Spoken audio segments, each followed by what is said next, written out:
গ্রামের নাম ফুলবাড়ি। সেই গ্রামে থাকতেন এক মজার মানুষ, রামেশ্বর দাদু। বয়স প্রায় 70, কিন্তু মনটা একেবারে তরুণ। দাদুর নাতি পাপাই ছিল খুব দুষ্টু আর বুদ্ধিমান। একদিন দুপুরে পাপাই দেখল দাদু একা বারান্দায় বসে হা করে হাই তুলছে। পাপাই বলল, দাদু, তুমি এত একা একা বসে থাকো কেন?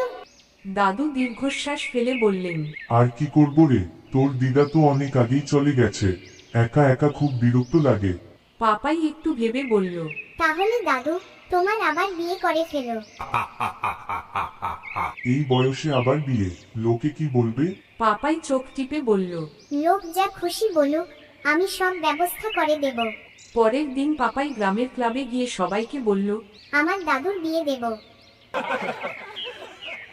সবাই তো শুনে হেসে লুটোপুটি, কিন্তু পাপাই সিরিয়াস।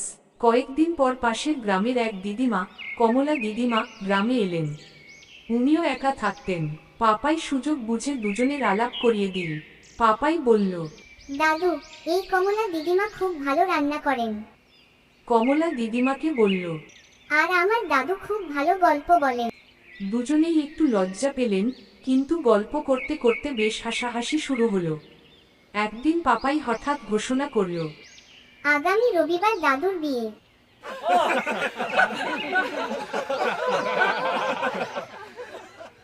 গ্রামের সবাই আবার হাসল, কিন্তু মজা দেখতে সবাই রাজি হলো।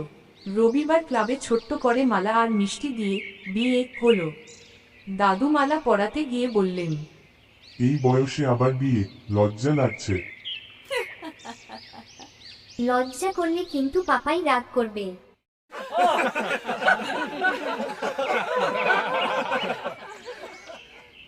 সবাই হেসে উঠল।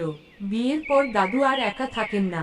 কমলা দিদিমা রান্না করেন, দাদু গল্প বলেন, আর পাপাই গর্ব করে বলে, এই বিয়েটা কিন্তু আমি দিয়েছি।